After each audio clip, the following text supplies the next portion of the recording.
Hey guys, we got to catch up with Bruce King here at King Saddlery. He's one of the big sponsors of Sheridan Wyoming Rodeo, but King Saddlery is a main stop here in Sheridan for all the tourists that come by and also the rodeo contestants. So we're going to ask him a few questions about the museum and the saddlery and the rope shop.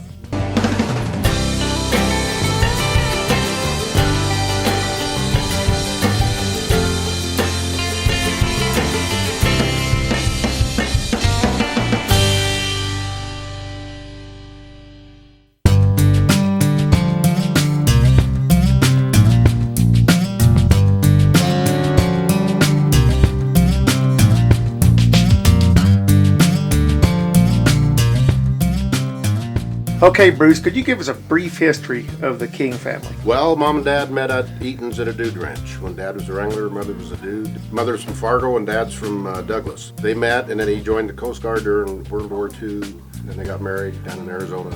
Decided to come up here and work, and he had a shop at the house. That was in 46, I think, and he broke horses during the day. And then they moved into town about 1962, and we were across the street we were in the back end of a sports shop. Came over on this side of the street in 1972 and built these two buildings, the rope shop and the museum, in 78.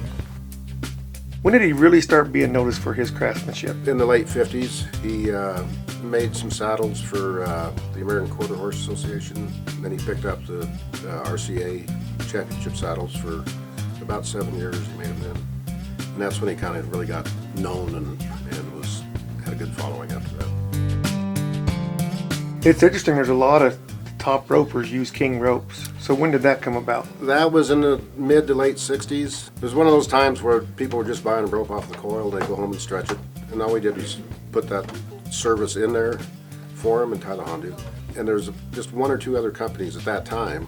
Now there's a lot of competition, but everybody's still live and kicking, I think.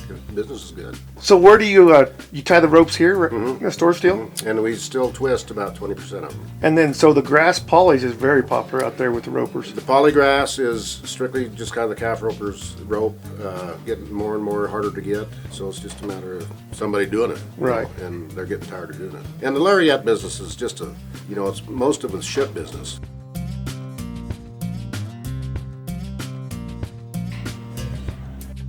What are some of the things you're proud of in the museum? Oh, there's my great-grandfather's saddle. He made like 3 trips up on the trail from Texas. Which one of your dad's is your favorite saddle you made? Probably one that he made for the traditional cowboy artists. We were fortunate enough to get it.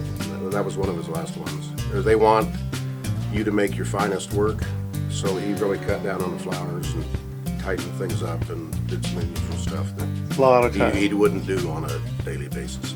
So how long do you think it took him to make that particular saddle? It took him about a month. But he wasn't working all Right. day, every day. He was the type of guy that would lay something down and leave it for a week. He never did stick on one thing very long. But That's why it took him a long time. Oh, really? Yeah. And he was a procrastinator anyhow. He'd go all night if he had to. That's what got him in the PRCA saddle. He'd wait till about the 1st of December to start on them and work all night every night and cuss, and he did it every year that he'd had. He just put it off until the pressure got to him, and he did it. Where did a lot of the artifacts from the museum come from? We have an upstairs in the main building, and a lot of these saddles were taken in on trades. And then as far as Dad was a hoarder, he liked to trade for stuff, and I haven't seen it all. And I'm in here every day. Could you tell us about Don King Days? Yeah, it's a 2-day event that does Sunday and Monday over Labor Day weekend. It's called Don King Days. And they have a steer tripping on the grass, no fences, and a bronc riding on the grass, no fences. They snub the horses, just like the old time. Have a hand-flagged barrier. It's quite an event, and people just line up and tailgate and drink beer and have a big old time. One of the things that's evident about Sheridan, their rodeo keeps growing and growing and growing. Who's responsible for that? They've got a real good committee that's very active in the community, and they try real hard to put on an event that people want to go to. Sheridan's a rodeo town anyhow. It's become a time of year where everybody just gathers, and it's a good rodeo, good town. They have a good street dance. Good livestock. Yeah, I mean the whole 9 yards is good. The Indian relays, if you haven't ever seen them, why? That'll open your eyes. The relay race. Yeah, the relay race.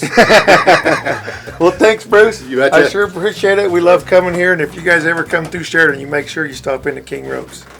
We here at Rodeo Sports Promotions hope you have enjoyed our episodes and our live feeds. There's a few things you can do to make sure you don't miss out.